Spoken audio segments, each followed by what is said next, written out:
Hi, I'm Indy Young, and I'm here to present a little bit of a data project that I did, a research study on people who don't speak English. So I actually had to use some translators to help me understand the data. And this is data that's collected about the inner thinking of these people. So because we were using translators, we may not have gotten it completely right. But I want to go through this information with you and show you what we've got. The other thing that I want to mention is that with respect to the study, it's a new set of people that we were studying. We hadn't studied before, and so we had to make it fairly broad. Usually, I frame my studies very tightly so that we can make sure that patterns arise. In this case, the first sample is pretty much just a way for us to see where we should be exploring with future research studies as we go forward. So I just want to show you a little image of the people who were involved in this study. Here's one set of the people. Here's the other set of the people. We did demographically divide them. And what I did was I created the opportunity map for each of the sets. This is the opportunity map here. For the set where the demographic was that they were feline. And what we have here on the top is kind of an understanding of what their inner thinking is. And on the bottom was a little bit of some work that we did with respect to trying to support these people a little bit better. Let me show you the other one. This was demographically separated out into the canines. And again, across the top, you will see what their inner thinking is. This includes their reactions and a few guiding principles as well. Guiding principles are kind of like their operating instructions, kind of how these canines philosophically make decisions internally, and a lot of the time those decisions aren't made consciously. And again, below, we will see some ways that we were coming up with in terms of doing better support for these people. Now, the thing about this is that in this particular one, I did manage to divide the canine people up into different thinking styles. So we have a thinking style here where we call it people are my pack. My people are the center of my life. I pay lots of attention to them so they know they're loved, and I watch to make sure I understand what they're communicating. And I have my own clear ways to tell them what I'm thinking. I'm sometimes surprised when something isn't routine, and I might be a little overprotective when outside people or other fur people come into my scene. That's a description of people are my pack, and that's yellow, as you can see.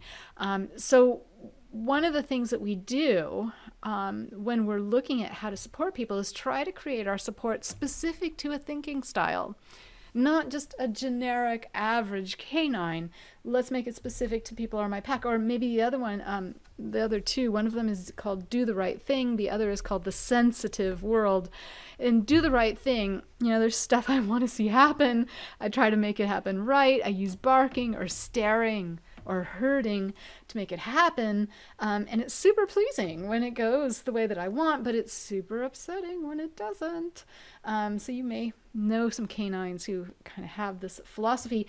There's also another group of canines who use the scent, the smelling that they are able to do, which is apparently fairly fantastic for these people. And here's how we describe this group. Oh, the outdoor smells are amazing. The world is a wonderful place. I love to explore and follow scents and see where they lead. Glorious. I will perfume myself by rolling in it. I see things moving fast. I will be the wild hunter. Please let me out. So that's how we describe them. You may know some canines who kind of follow that thinking style. So let's go through these, kind of some of the examples that stood out for me. The first part of this is basically taking care of bodily needs, but then there's this giant set here in the canine people of eat, taste, get treats. So you may see something like wonder if it's time for food, or feel ecstatic that I can see food for me.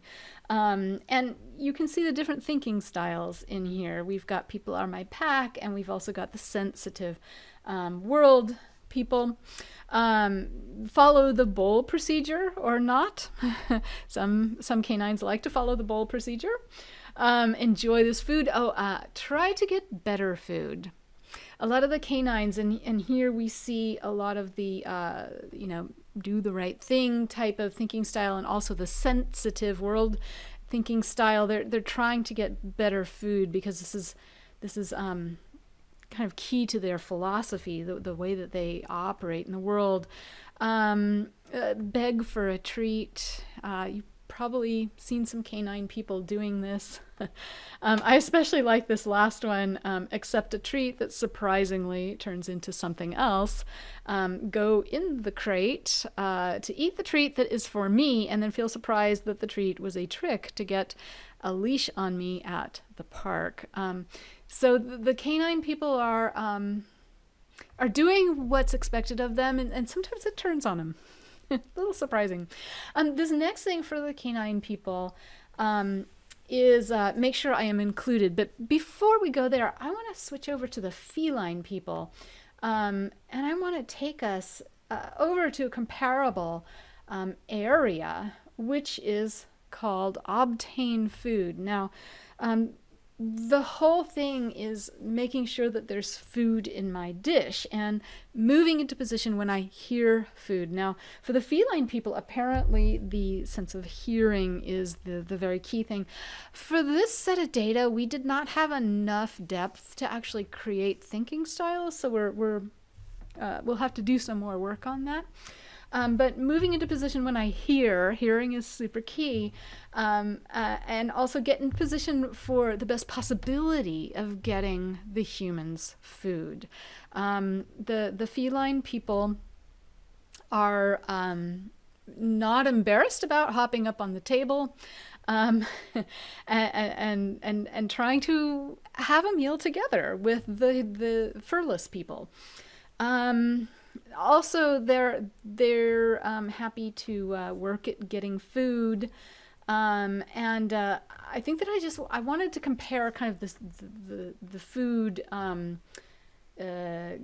between the canine people and the feline people. So let's take a look also back to the canine people. There's this thing that's called make sure I'm included. Keep near my person, avoid being abandoned, go where my person goes, follow along, be with the pack. You'll see a bunch of yellow in here, which represents the, people are my pack. Surprisingly, there's also a lot of sensitive world, the canine people who love to smell. So perhaps that's a little bit of an option for getting out in the world. With respect to the feline people, it turns in a different direction here. This is make sure humans give me proper respect. So I'm the one that should be paid attention to. Give me my pets. I'm going to maybe knead the human, with my hands, my paws, or maybe pick at the fabric or the curtains or something that will get their attention and get them to pay attention to me. And then, sometimes I have to test out different methods for getting attention. Sometimes once I get their attention, I just sort of let them feel disappointed. Okay, now they've given me the attention. That's all I wanted. I just wanted their obedience. Just do what I'd like you to do, please. So then the next part of the feline one moves into the napping in a warm, comfy spot. Now, finding a good spot and maybe kneading it to make it really comfortable is important. Also, maybe finding the warm laundry that's just come out of that big cube. The furless people have taken it out. It's all warm. I want to climb on it. Perfect place for a little nap. Sometimes I have to get back to that spot because maybe those furless people will kick me out of it for some strange reason. I need to show them that, obedience is required. And then I can nap. And napping is really key. Now, in this canine opportunity map, you will actually see nap included here.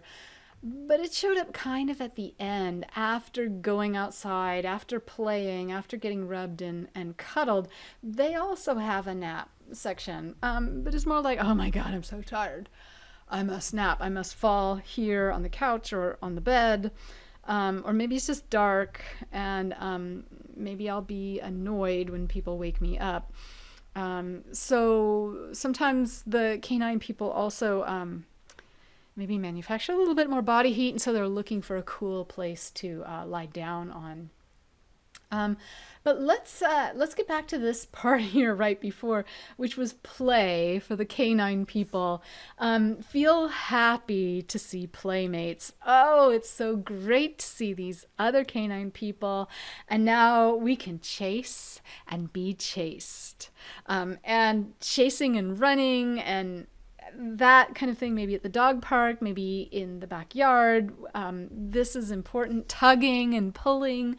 Maybe I have to look for where my toys are, but it's really lovely when the furless people give me like a bone or something to chew on, and I'll sit there for hours and I'll chew on it. And I really enjoy kind of like dispatching that toy. And that's where they're generating all that body heat, right? That's where they're getting very tired. They have a very small section here about enjoy getting rubbed and cuddled, and they certainly do enjoy that. But when we look at the feline diagram here, it's kind of more a section or a part of the section called enjoy myself. So the humans are now giving me attention. I can roll, I can arch my back, I can maybe rub my head against them. I can chase things, especially bugs. Bugs are great toys for chasing, but also the furless people might throw things for me, some balls, or I might play soccer with something on the floor. And quite frequently, one of the best games is to do something that freaks my humans out. Like stare at something in the corner and the humans can't see what it is, and I pretend like there's something really scary there, and maybe I'll bush out my tail, and then they'll come and get freaked out because there's nothing there that they can see. So that's a super, super fun kind of a game. But you'll notice it's me enjoying myself, which is different than enjoy getting rubbed and cuddled on the canine map.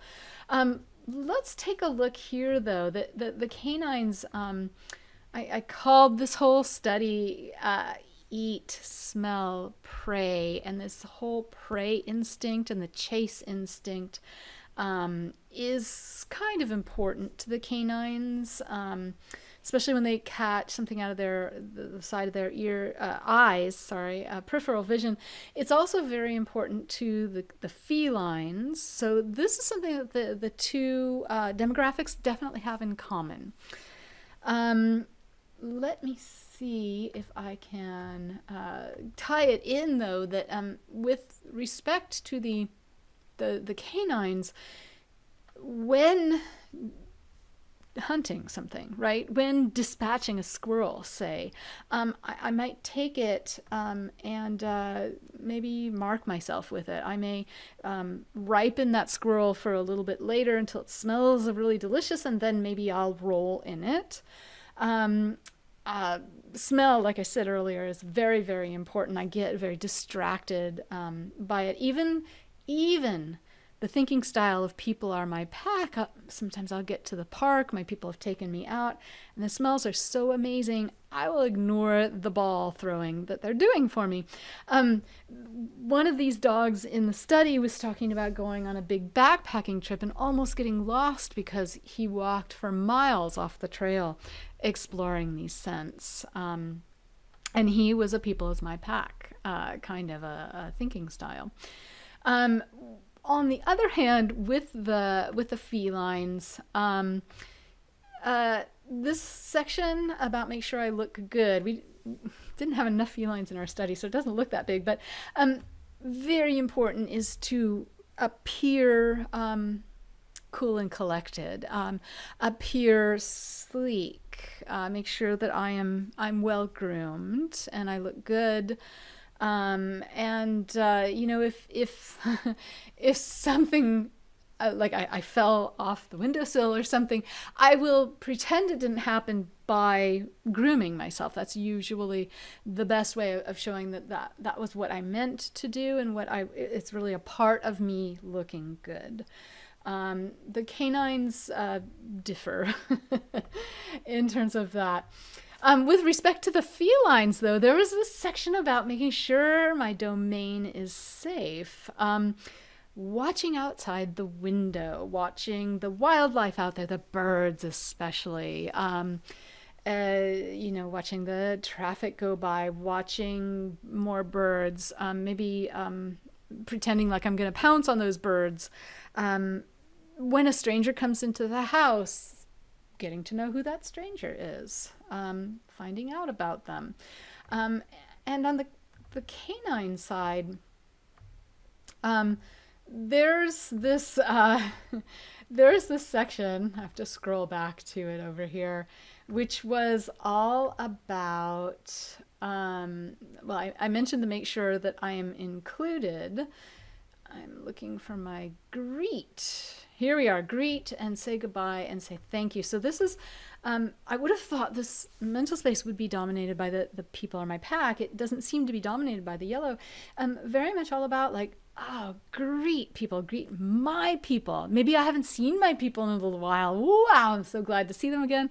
I want to see these other strangers. Oh, hey, there's that gal that walks the other fur person on our block, and I'll say hi, and I'll, sort of do my sniffing greeting with them.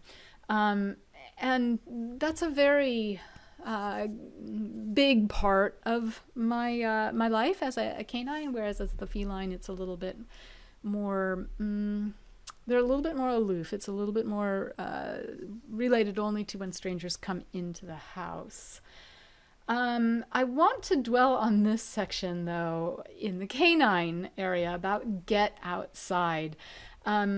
Very important in their thinking is, I wonder, when is the next time we're going to go outside? When are we going to go on a walk? And wow, when I see you get the leash, or when I hear you say you want to go on a walk, boy, do I get excited. This is my time. I know that I'm going to get outside. I'm transported to actually just about to be outside. And when I finally do get outside, I'm super excited about it. Now, part of getting outside is that I love going fast. So sometimes when I see the furless person grab that bag or those jangly things, I know that this has to do with that big box on wheels, that I get to get inside of, and it's got windows, and we go so fast. Things blur. Sometimes they'll even open up a window and I can stick my head out and the wind will blow in my face, and this just feels so good. Often, when I do go outside myself, I get to run, maybe run on the beach, run at the dog park, and just that wind on my face feels great. It is 100 times better when I'm in that box on wheels with the windows rolled down. So this is super important to me as a canine. So that's get outside and go fast. Back over here in the feline area, we had a couple of things: take care of necessities, designate one human as my favorite, kind of remind the other cat of their place. This idea of like, I am the most important person here, and it's important for the other people in this household to show me their respect. So I wanted to spend a little bit of time going through the items that we came up with in support of some of these fur people. So this is obtain food. And one of the ideas was to, it's in here twice, was to actually give the felines an opposable thumb, because then they would be able to open up the refrigerator door. They would be able to open the cans of food, or open up that Tupperware that has the salmon in it from last night. That would be super cool. The felines also might appreciate having a controllable machine that would give them some kibbles, or even some sort of a way to make sure that the sushi place down the street could deliver the fresh fish. Kind of when I think of it, when it occurs to me, fresh fish would be really good. Let me press the sushi button. So those kind of support this idea of making sure that the food is always available to me. There were also some ideas in support of making sure that humans give me the proper respect. In fact, there are some items out on the market right now for kind of being in connection with my humans. This idea of tabby talk, being able to play with some of my toys to show the human that I'm thinking of them, I'm interacting with my toys. And the human can maybe interact with me again, and I could maybe show them by a mood collar how satisfied I am. Now these things were being sold for certain number of dead mice, so that the cats could actually trade dead mice for these tools. So that one was a popular one. Another popular one. Nobody thought of anything for helping the felines. Supporting them in napping and comfy spot. Perhaps they're quite good at that. Enjoy myself. One of them was to express my contentment by purring, and team came up with this idea of a purr sort of amplifier, so the whole neighborhood. I think this was 30 dead mice. There's also this idea of freak out my humans. There are various ways of freaking out my human by pressing certain buttons. And that was worth a good 3 dead mice. And this one in particular actually had a little, wait, there's more, kind of add-on, which was a mice rack, so that the feline could store their mice in a nice order. And in fact, this one had some ratings and reviews. There was also this idea of this part here, let me show you, was investigating this new place, part of making sure my domain is safe. And this was the idea of having a domain investigator copter. I haven't been able to fly. I would like to. I see those birds up there. So maybe being able to do that. The other thing, making sure that I look good, we have the catinizer tube. We go through the vacuum, the claw sharpener, the whisker trimmer, the artificial tongue, and the catnip blast at the end, which also has a little bit of flea powder in it. Or you could buy some artificial tongues to sort of give yourself more reach. Sort of licks a lot, kind of attaches and gets the places where you can't get. Or these two at the bottom, the eternal cat bath, and being able to just have this machine with a tongue on it, so I don't actually have to do my own, which would be wonderful. So those are some of the ideas. Now, the interesting thing is that in this particular situation, I did have teams come up with ideas that were in support of nothing in terms of what we found in our research. There were quite a few, like being able to have extra claws, maybe reclaws if you've been declawed, which was a horrible thing. Or this idea of actually being able to control this cat copter that can shoot little missiles at the back of your human's head. Buying a tail flail. Again, this one had some reviews on it, so that I can hit my neighborhood cat on the head and cause them to bleed. Or even like some fighting armor. I'm not sure what these teams saw in their own data research.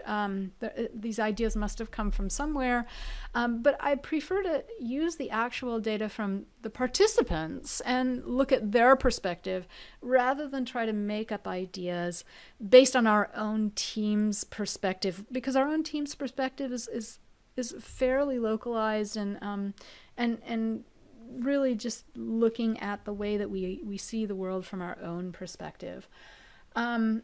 Let's take a look over here at the dog, the canines, right? Let's take a look at some of the items that were thought of. So this idea of controlling what and where, maintaining my place in the hierarchy. There was this idea of being able to have a higher altitude than the other canines in the household. Back over here in terms of taking care of the bodily needs, part of it is getting outside to be able to go pee. Okay, this is an important thing for those canines who don't have the opposable thumbs. So the button, the pee bell, the maybe the penthouse puppy potty, the Murphy toilet that might be able to fold down inside the house, being able to do something like that. Over here, we have this idea, though, when I want to get outside, and I'm wondering, when are we going to go outside? There are some either buttons that I can press or bells that go off when it is time, and the leash is unlocked from the box, and now I can get the leash and go get the human to take me out. There's also this idea of, there was some support over here in the area of being able to play and play incessantly. Like the humans always stop too soon.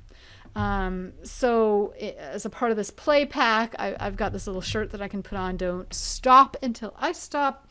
There are various toy launchers that will continually launch the balls for me.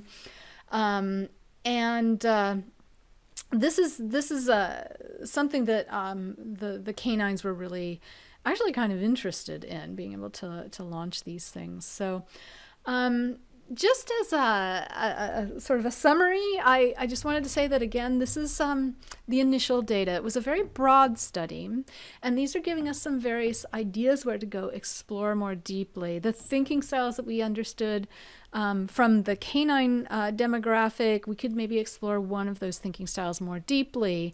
For the feline demographic, we really need to do more data research to understand what those thinking styles are, if possible. The felines, again, they're kind of aloof. So when we're doing our data collection, when we're trying to do our listening sessions with them, it's very hard to get them to engage. And give us any sort of respect, because it's really, the respect should be going the opposite way. So it's more an idea of being in the field with them and understanding them and being a part of their life. So that is my presentation. I want to thank you so much for your attention. And I hope that your canines and your felines in your life are a little bit more understandable now.